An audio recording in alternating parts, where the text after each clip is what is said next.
दोस्तों नमस्कार। आप सबका स्वागत है मेरे चैनल हिंदी की बिंदी पर। आइए आज कुछ नई चीज़ सीखते हैं हिंदी भाषा, हिंदी साहित्य, हिंदी व्याकरण में।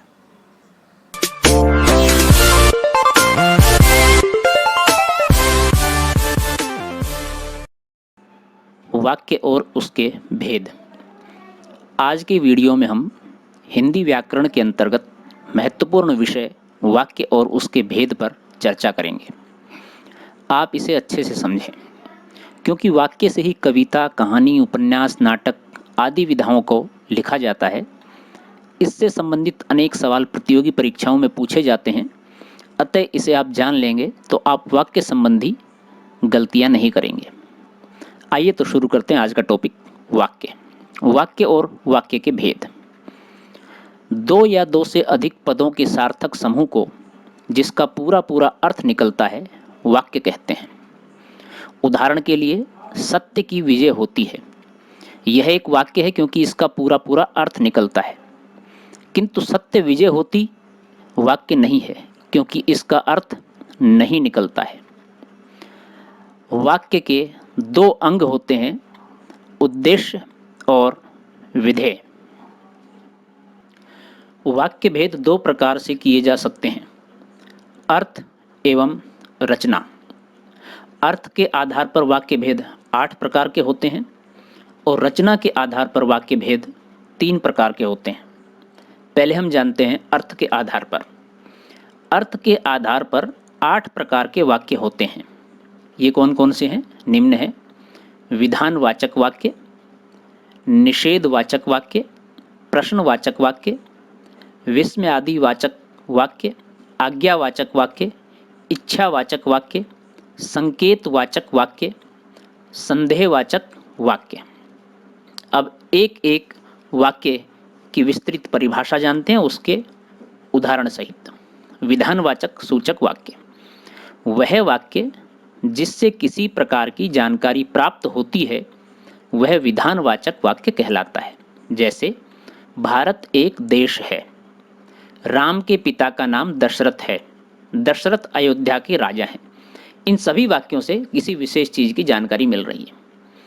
दूसरा, निषेधवाचक वाक्य। जिन वाक्यों से कार्य न होने का भाव प्रकट होता है उन्हें निषेधवाचक वाक्य कहते हैं, नकारात्मकता। जैसे, मैंने दूध नहीं पिया, मैंने खाना नहीं खाया। तीसरा है प्रश्नवाचक वाक्य। यह वाक्य जिसके द्वारा किसी प्रकार प्रश्न किया जाता है वह प्रश्नवाचक वाक्य कहलाता है। जैसे, भारत क्या है, राम के पिता कौन हैं, दशरथ कहाँ के राजा हैं।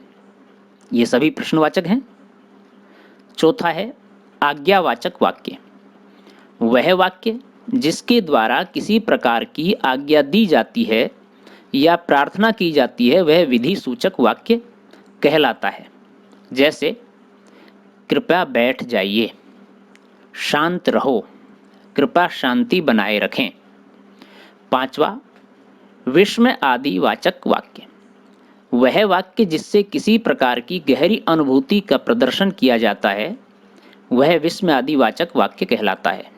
जैसे, आह कितना सुंदर उपवन है, ओह कितनी ठंडी रात है, बल्ले हम जीत गए।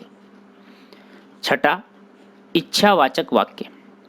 जिन वाक्यों में किसी इच्छा, आकांक्षा या आशीर्वाद का बोध होता है उन्हें इच्छावाचक वाक्य कहते हैं। जैसे, भगवान तुम्हें दीर्घायु करे, नव वर्ष मंगलमय हो। सातवां, संकेतवाचक वाक्य। जिन वाक्यों में किसी संकेत का बोध होता है उन्हें संकेतवाचक वाक्य कहते हैं। जैसे, राम का मकान उधर है, सोनू उधर रहता है। ये कोई ना कोई संकेत बता रहे हैं। आठवां, संदेहवाचक वाक्य। जिन वाक्यों में संदेह का बोध होता है उन्हें संदेहवाचक वाक्य कहते हैं। जैसे, क्या वह यहाँ आ गया, क्या उसने काम कर लिया। यानी कि संदेह बना हुआ है, किया भी है, नहीं किया, वह आया है या नहीं आया। तो इस तरह से ये 8 प्रकार के वाक्य होते हैं। रचना के आधार पर वाक्य के भेद। वाक्य और उसके भेद रचना के आधार पर वाक्य के निम्नलिखित 3 भेद होते हैं: सरल वाक्य, साधारण वाक्य। एक ही विधेय होता है, उन्हें सरल वाक्य या साधारण वाक्य कहते हैं। इन वाक्यों में एक ही क्रिया होती है। उदाहरण से हम इसको समझते हैं, जैसे मुकेश पढ़ता है, यहाँ पढ़ना क्रिया है तो एक ही क्रिया है। राकेश ने भोजन किया, भोजन करना एक क्रिया है। दूसरा है संयुक्त वाक्य। जिन वाक्यों में 2 या 2 से अधिक सरल वाक्य समुच्चय बोधक अवयवों से जुड़े हों, उन्हें संयुक्त वाक्य कहते हैं। संयुक्त यानी कि जुड़े हुए 2 वाक्य होंगे और वो समुच्चय बोधक शब्द होंगे, जैसे कि और, या, तथा, एवं, इनसे। जैसे वह सुबह गया और शाम को लौट आया। इसकी तलाशी लो और घड़ी मिल जाएगी। करो या मरो। मोहन एक पुस्तक चाहता था और वह उसे मिल गई। दीपिका या तो स्वयं आएगी या तार भेजेगी। विजय चुस्त न हो पर है समझदार। बाघ घायल हुआ परंतु मारा नहीं गया। वह विद्वान बनना चाहता था, इसलिए बड़े बड़े ग्रंथ पढ़ता था। उसका काम बन जाए इसलिए वह किसी से सिफारिश कराने के चक्कर में है। अगला है मिश्रित यानी कि मिश्र वाक्य, यानी कि मिले हुए। जिन वाक्यों में एक मुख्य या प्रधान वाक्य हो और अन्य आश्रित उपवाक्य हों, उन्हें मिश्रित वाक्य कहते हैं। इनमें एक मुख्य उद्देश्य और मुख्य विधेय के अलावा एक से अधिक समापिका क्रियाएं होती हैं, अर्थात अनेक क्रियाएं होती हैं, समाहित होती हैं। जैसे ज्यों ही उसने दवा पी वह सो गया। यदि परिश्रम करोगे तो उत्तीर्ण हो जाओगे। मैं जानता हूं कि तुम्हारे अक्षर अच्छे नहीं बनते। जो गरीबों की सहायता करते हैं वे धर्मात्मा होते हैं। वह मुझसे कहता है कि मेरे घर आओ। उसने परिश्रम किया ताकि परीक्षा उत्तीर्ण करे। तो ये थे दोस्तों वाक्य।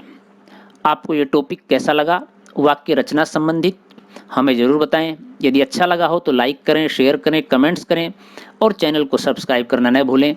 यदि आप किसी विशेष टॉपिक का अभी अध्ययन कर रहे हैं तो आप कमेंट्स के माध्यम हमें बताइए। हम उस टॉपिक से रिलेटेड संबंधित वीडियो बनाएंगे और आप उसे देख सकते हैं। धन्यवाद।